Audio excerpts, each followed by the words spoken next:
Jemi në rubrikën Opinion, me në studio është kryeredaktori i Gazetës Shqiptare Erli Murati. Erli, përshëndetje, mirë se erdhe. Përshëndetje Erli, mirë se erdhe. Do donim ta nisnim bisedën me ju, pikërisht me ngjarjet më të fundit që i përkasin politikës vendase, ndryshimet në kabinetin qeveritar. Një tjetër ministër i Lëvizjes Socialiste për Integrim pas atij të drejtësisë largohet nga kabineti qeveritar Rama, bëhet fjalë për zotin Haxhinasto, ky fundit edha vet dorëqen. Priteshin këto ndryshime në gjykimin tuaj në këtë moment që jemi? Në fakt ishte kohë që është folur për zgjedhjen për ndryshime, më falni, në përbërjen e kabinetit qeveritar. Gjatë gjithë po themi vitit të fundit është folur për këto ndryshime, madje për ndryshime radikale, jo thjesht për lëvizjen e një ministri, por në një farë mënyrë për një lloj riformatimit qeverisë. Këto zëre janë nxitur jo thjesht nga aludime mediatike, por edhe sepse kohë pas kohe eksponentë caktuar të Lëvizjes Socialiste për Integrim, por edhe Partisë Socialiste kanë deklaruar që përmirësimet në qeverisje nuk janë asnjëherë të përjashtuara, pra të ekskluduara, ndërkohë që vetë kryetari i Lëvizjes Socialiste për Integrim ka deklaruar jo pak herë që kërkojmë impulse të reja në qeveri. Këto impulse të reja, po themi, nisën me zëvendësimin e zotit Nacho dhe emërimin e zotit Manjani në Ministrinë e Drejtësisë dhe duket se po vazhdojnë me ndryshimet në Ministrinë e Transportit dhe Infrastrukturës, konkretisht me largimin e zotit Haxhinasto dhe ngjitjen aty të zotit Sokol Dervishaj. Po duket se vetëm LSI po vepron në ndryshimet edhe në krijimin e impulseve të reja që në fakt Kryeministri Rama ka deklaruar të paktën vitin e fundit që nuk do bëjë ndryshime në qeveri të sforcuara, pra nëse nuk ndodh, po themi, një skandal që mund të jetë detyruar të bëjë këto ndryshime,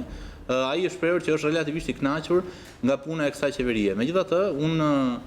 duhet kujtoj që kemi 5 lëvizje në qeveri në këtë legjislaturë, pra të qeverisë Rama. Kanë ikur 5 vetë, 2 për cilëve janë të Lëvizjes Socialiste për Integrim. Pa llogaritur këtu zotin Ahmetaj që le të themi bëri një lloj rokade nga Ministria e Ekonomisë shkojnë në Ministrinë e Financave. Pra kanë lëvizur edhe ministra të Partisë Socialiste, është larguar zoti Celibashi, është larguar zoti Velia i cili u bë kryetar bashkie dhe Ministri i Financave ka qenë ajo më. Po, pa diskutim dhe lëvizja e zotit Shkëlqim Cani. Tani për sa i përket motiveve të ndryshimeve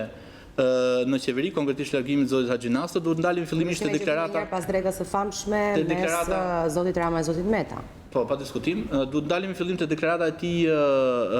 po themi zyrtare, versioni zyrtar, që është për të dhënë një impuls të ri, po themi, zhvillimeve në parti ose fushatës së pritshme elektorale, zgjedhjet brendshme në Lëvizjen Socialiste për Integrim, por edhe zgjedhjet e ardhshme që janë në qershor 2017. Kjo është një deklaratë, po themi, një motiv deri diku pak i besueshëm, sepse kujtoj që edhe eksponentë të tjerë janë deputet, janë ministra dhe po kështu mbajnë funksione partijake. Edhe vetë kryeministri Rama, pra mban postin e kushtetues të kreut të ekzekutivit, njëkohësisht është dhe kryetari një partive e cila aktualisht është në fushatë elektorale sepse janë zgjedhjet në Dibër. Po kështu edhe vetë zoti Meta është kryetar i kuvendit dhe paralel mban dhe postin e kryetarit të partisë, gjë që pa diskutim që ka edhe impenjime jo thjesht politike qeverisë, po themi ekzekutive, por edhe partijake. Prandaj them që rasti specifik i zotit Haxhinasto nuk besoj që Lëvizja Socialiste për Integrim nuk ka këto kapacitete, po themi, brenda partisë për të udhëhequr një reformë ose një proces zgjedhor brenda partisë dhe duhet vinte patjetër zoti Haxhinasto. Nga ana tjetër, unë kujtoj që sa herë ndodhin ndryshime qeverisë në Shqipëri, jo thjesht në këtë qeveri, por edhe në qeverinë e kaluar, rrallëherë thuhen motivet e vërteta. Konkretisht në ndryshimet në qeverinë Rama, ne marrim dhe dim si të besueshme motivin e largimit të zotit Veliaj, sepse ai u bë kryetar i bashkisë. Po të shohim motivacionet që janë dhënë për ministrat e tjerë, janë pak të besueshëm. Dikush largua për motive personale, pa thënë cilat janë konkretisht këto motive, dikush largua se është i lodhur për dhënë impulse të reja, pra fjalë përgjithshme që në fakt nuk e vën gishtin në plak, pra në përgjithësi ndryshimet qeverisë në Shqipëri, dhe këtu po shtyhem edhe në kohën kur largua një largim me buj, për shembull i zotit Besnik Mustafaj si ministri i jashtëm. Ai tha që kam lodhje profesionale, mos gaboj, pra edhe zoti Mustafaj në atë kohë, pra edhe Partia Demokratike nuk e tha arsyeën e vërtet të largimit. Dhe ky në fakt është një handikap i politikës shqiptare që asnjëherë nuk e tregon arsyeën e vërtet të largimit të një ministri. Nga ana tjetër ka pasur plot ekuilibrat e brendshëm të forcave politike. Ka pasur plot aludime. Tani këtë largim unë prirem ta shoh në dy plane. Para është plani i qeverisë, çfarë ndryshon për jetën e shqiptarëve në fushën e infrastrukturës dhe të transporteve, se në fund kjo është më rëndësishme, dhe plani po themi partijak, çfarë ndryshon në balancet e brendshme të LSI-s ose në raportin LSI-PS. Për sa i përket efektivitetit qeverisës, është e vërtet që Ministria e Transportit dhe Infrastrukturës ka qenë, po themi, në shënjestër kohët e fundit edhe të opozitës, por edhe një pjesë të opinionit, për disa arsye, për një aksident fatkeq që ndodhi në aksin rrugor Durrës-Rogozhin, më pas për koncesionin 5 euro të mirëmbajtjes së rrugës së Kombit, po kështu për rrugën e Arbrit kemi parë sot opozitën që e ka sulmuar, e ka stigmatizuar Ministrinë e Infrastrukturës dhe Transportit. Është e vërtetë që ka disa kohë që e sulmon opozita këtë ministri, por nuk besoj që unë personalisht nuk besoj që ky ishte, le të themi, faktorin vendimtar që ndikojnë në largimin e zotit Haxhinasto. Pra nuk besoj që performanca, po themi, personale e zotit Haxhinasto ka ndikuar në largimin e këtij, duke qenë se edhe vetë kryeministri nëpërmjet zyrshtypit bëri ditur që është i kënaqur dhe falenderoj për bashkëpunimin e deri tanishëm. Po, pra kishte një mund të rinde edhe në heshtje në fundit, sepse ishte një lëvizje partijake, pra një dorëheqje që u konsultua me kryetarin e kuvendit dhe mund të mbaronte aty, por fakti që zoti Rama u investua publikisht për ta mbrojtur ministrin e tij, do të thotë që nuk ka asnjë impakt në vazhdimsinë e mënyrës se si të drejtohet kjo ministri, por edhe për dikasterin që zoti Haxhinasto drejtonte. Pra vetmja arsye, po themi, ose motiv që na mbetet neve të deduktojmë është raporte brendshme brenda Lëvizjes Socialiste për Integrim dhe një lloj praktike që udhëheq kjo parti, që ndjek kjo parti kur është në pushtet, që është ajo praktike riciklimit të ministrave, e riciklimit të përfaqësuesve të saj, edhe gjatë kohës 2009, pra periudhës 2009-2013, kur LSI-ja ishte në bashkëqeverisje me zotin Berisha, pata mos gaboj 4 poste qeveritare dhe janë ndruar 8 ministra. Pra LSI-ja e ndjek, pra e praktikon këtë vendim, pra që është zëvendësimi i ministrave, qoftë edhe për, mund të ketë shumë arsye për këtë, mund të ketë qoftë për të dhënë një impuls të ri dhe një imazh të ri ministrisë dhe dikastereve që drejton kjo parti, sepse në fundit kur rrish shumë kohë në një pushtet edhe konsumohesh, por edhe për të përfaqësuar, për të dhënë të gjithëve mundësinë për të përfaqësuar, në një farë mënyre. LSI-ja është një nga ato parti që investon tek njerëzit e ri, ose kemi parë që në zgjedhjet e fundit janë bërë drejtues të lëvizjes forumit gruas, të forumit rinor, të kësaj partie persona që nuk kanë pasur karrierë politike, po themi nuk kanë qenë publikisht, pra LSI-ja është një parti që investon të figurat e reja. Kemi parë që Klajda Gjosha, një figurë e re në atë kohë, u bë zëvendësministre në pas ministre, ose Kedi Mehmetaj, një deputete shumë e re në moshë u hyri në parlament. Pra LSI-ja e ndjek këtë praktikë që i zëvendëson personazhet që përfaqësojnë atë në ekzekutiv, qoftë edhe për t'i dhënë një mesazh strukturave të saj që në këtë parti, pavarësisht se mund të quhet e vogël, por nuk është më tashmë e vogël, sepse ka një numër relativisht të lartë votash që u verifikuan në zgjedhjet e ardhshme, por t'i dhënë pra një mesazh elektoratit të saj dhe personave që duan të bëjnë karrierë në këtë parti, që nuk funksionon për shembull me njerëz të besuar dhe kaq, por kjo shtrihet edhe në persona të tjerë që kanë mundësi pra të bëjnë karrierë edhe duke ardhur, po themi, nga vija e dytë e frontit politik. Edhe duke u sprovuar, sepse edhe zoti Dervishaj, që do të jetë ministri i ri i transporteve, ka kaluar më herët edhe pozicione të tjera, siç është ai zëvendësministri i punëve të jashtme. Po pa diskutim. Shikoj, zoti Haxhinasto dhe zoti Dervishaj janë dy persona, po themi, të besuar të kryetarit të LSI-s Ilir Meta, kanë qenë të dy shefa kabineti. Shefi i kabinetit është një personazh që është absolutisht më i afërt, të paktën në modelin shqiptar të drejtimit. Shefi i kabinetit dhe shoferi janë dy personat më të besueshëm, pastaj vinë zëvendësministrat, sekretarë e përgjithshëm e tjerë. Pra këto dy persona janë si thua që janë të afërt, nuk është se janë krejt edhe zoti Dervishaj, pra ka qenë mos gabojnë në kryetari i bashkisë, pra ka një karrierë politike, gjë që nuk mund të përbëj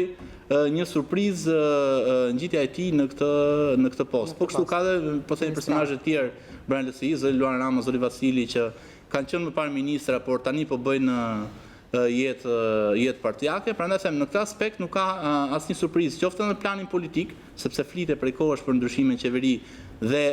jemi mësuar me këto ndryshime të befta dhe në dukje pa ndonjë motiv të dukshëm, por edhe nga ana tjetër pritej që zoti Dervishaj, pra nuk është një personazh anonim brenda kësaj partie, kështu që është një lëvizje deri diku normale dhe natyrale. Gjëra tjetër që na shoqëron prej disa kohësh është fushata elektorale në bashkinë e Dibrës. një farë testi elektoral, jo vetëm për matjen e forcave, edhe për mënyrën se si po bëhet kjo fushat, një vit përpara zgjedhjeve të përgjithshme në vitin e ardhshëm, çfarë përshtypjesh ke nga ajo që po ndodh në Libër? Sado që palët politike kanë deklaruar dhe janë përpjekur ta heqin pak vëmendjen nga një lloj, po themi, testi politik para zgjedhjeve të përgjithshme të 2017-s, pa diskutim që kjo mund të shihet si një lloj testimi elektoratit për mënyrën se si ka qeverisur deri tani zoti Rama, por edhe për vazhdimsinë e koalicionit, pra vazhdimsinë e raportit brenda koalicionit të majtë, brenda SHE-s, midis Partisë Socialiste dhe Lëvizjes Socialiste për Integrim. Është pjesa e dukshme që gjithë koalicioni i majtë është shtuar nga njëra anë dhe koalicioni djathtë nga ana tjetër, por në Dibër ju siguroj që ka edhe mjaft, po themi, lëvizje të padukshme nga eksponentë caktuar të partive të ndryshme që mbështesin kandidatin e palës tjetër. Në këtë aspekt është një rebus që nuk është i ri për politikën shqiptare, sepse njihen këto, po themi, tradhtit në thojza nga partitë caktuara kundrejt partnerëve në koalicion. Unë besoj që zoti Sharafedin Shehu niset i avantazhuar në këtë garë, duke qenë se kjo është një garë e sforcuar, pra nuk është se kemi një proces natyral zgjedhor, patëm një largim të kryetarit të bashkisë përfaqësues të Partisë Socialiste, i cili la pas një skandal të madh që vazhdon dhe është nën akuzë nga prokuroria për shpërdorim detyre, pra është një akuzë e rëndë zyrtare nga prokuroria e shtetit. Kështu që në këtë aspekt them që zoti Sharafedin Shehu niset pa diskutim i avantazhuar. Ai është një figurë politike më publike se sa zoti Muharrem Rama, me majta ka vendosur që të zgjedh një figurë, po themi, që e njeh brenda komuniteti, pra gëzon respekt brenda komuniteti, por nuk është një figurë shumë e spikatur politike për sa i përket karrierës. Unë besoj, nuk dua të luaj rolin e orakullit, por kam përshtypjen që kjo mund të jetë, nuk do të çudi pra nëse kandidati i Partisë Demokratike fiton zgjedhjet që do të zhvillohen në 11 shtator, dhe pa diskutim që është një lloj testi, sado që palët e shmangin këtë gjë, por pa diskutim që është një lloj testi, sepse në fundit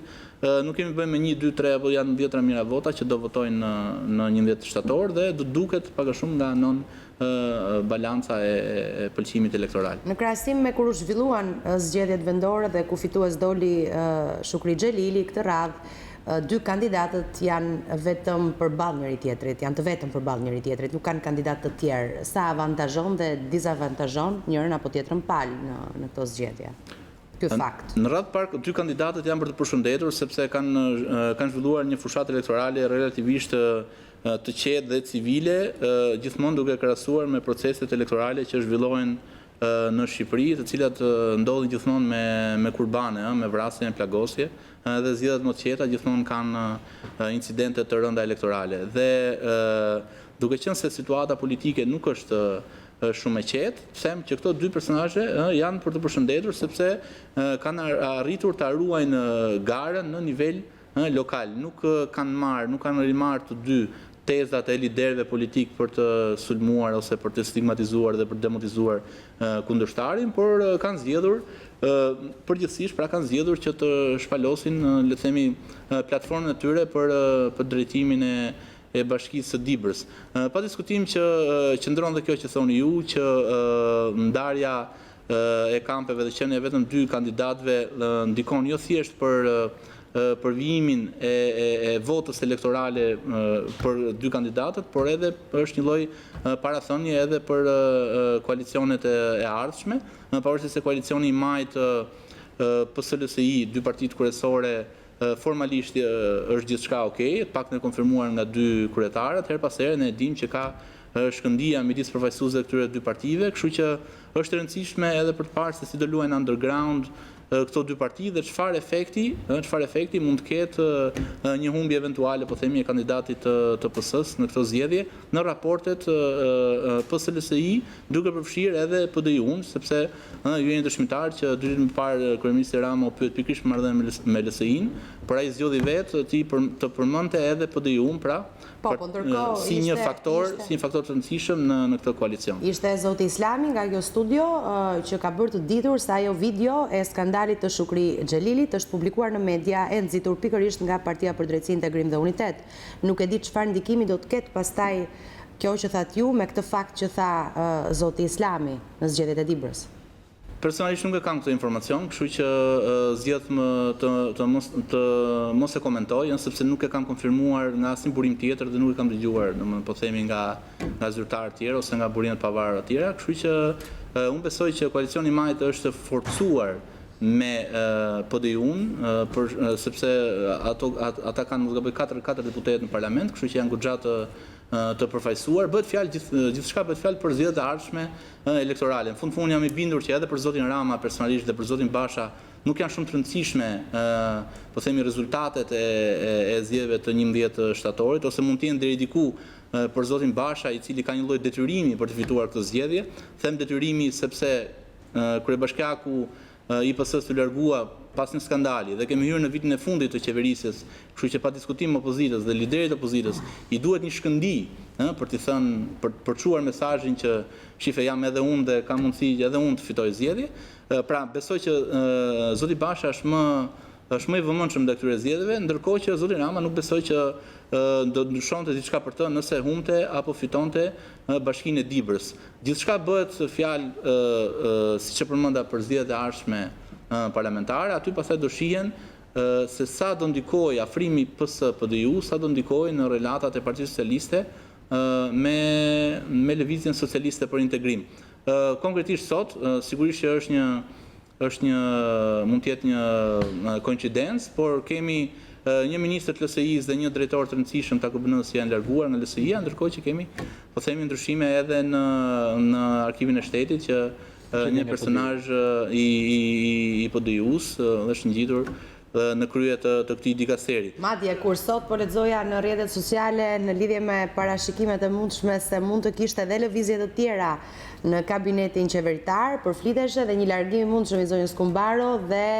vendosja në atë detyrë të zonjës Mesila Doda, deputete e PDI-us. Në fakt, Ola, javë të fundit... tash themeve sepse spekulimeve që xhirojnë në rrjetet sociale. Javë të fundit dhe muajt e fundit ka pasur mjaft jo spekulime e quajnë ne nga që e dim se si funksionon media, por kishte konfirmuar se qeveria do të thashë do të ketë ndryshime të tjera në lexuesin dhe për publikun shpeshherë këto perceptohen si lajme të vërteta. Ka pasur shumë media, kryesisht portale, më pak televizione dhe gazeta, por kryesisht portale online, të cilat nuk e kanë përgjithë i bëjnë delete, le të themi, lajmet e tyre mbas e kanë publikuar, që japin emra ministrash, më kanë dhënë her pas here, po themi me një frekuencë një herë në 2 javë, japin ja si ndryshon qeveria, do ikë ky ministër, do vi një tjetër, është folur shpesh për ikjen, po themi, largimin eventual të ministrit brendshëm Zotit Samir Tahiri, që ka parti politike aleate PS-s, por edhe lobet fuqishme që kërkojnë largimin e tij. Në fakt to lajme që botojnë. Se largimi fare nga qeveria e Ramës se kam lexuar gjithmonë. Nëse ikën, po, jo, ka qenë edhe ky. Kohë më parë ka qenë edhe largim absolut, po është edhe ky lajmi që u transmetua dje që mund të shkojë në Ministrinë e Drejtësisë. E vërteta është që besoj që Ministria e Brendshme, me që e cekëm, me që rast ta cekim, dhe Ministri Samir Tahiri është një nga shtyllat që mban në këmbë këtë qeveri, jo në kuptimin që punon vetëm ai, e kam në kuptimin politik, që zoti Rama i ka investuar shumë tek zoti Tahiri dhe energji, po doni, edhe marrëdhënie publikun ka investuar gjithçka, i ka besuar atij dhe ka zgjedhur që megjithse shumë personazhe fuqishëm i kërkojnë atij largimin e Tahirit ose është një nga ministrat më të stigmatizuar, në mos më i sulmuari nga ana e opozitës, fakti që zoti Rama ka zgjedhur ta mbrojë, atëherë ai bën, si thua, një investim politik e kjo ministri dhe te ky ministër, që ka rastisur të jetë zoti Tahiri, kështu që unë nuk besoj që do të ketë largime, pra nuk do të besoj që do të ketë largim të zotit Tahiri, sepse nëse do të largohet zoti Tahiri si ministër i brendshëm, atëherë pa diskutim që kjo do të kishte nevojë për një analizë të gjatë, sepse besoj që do të kishte pasoja edhe në një konfirmim të koalicionit aktual për zgjedhjet e ardhshme. Pra, ajo sigurisht do të kërkonte një analizë shumë të gjerë. Kurse largimi i Haxhinasos dhe zëvendësimi me Sokol Dervishej, jam i bindur që edhe vetë Haxhinaso me Ilir Metën nuk e kanë diskutuar kaq gjatë sa po e diskutojnë. E bëni këtë analizë edhe kur sillni në vëmendje akuzat e vazhdueshme për Ministrinë e Shëndetësisë gjithashtu nga opozita flas? Ministria e Shëndetësisë ka qenë gjithashtu një nga ministritë e para, në mos e para, e sulmuar nga ana e Partisë Demokratike. Madje kujtoj që edhe ministri brendshëm, po themi, nuk ka qenë aq i kritikuar dhe është sepse ka qenë diçka shumë konkrete. Kur erdhi zoti Rama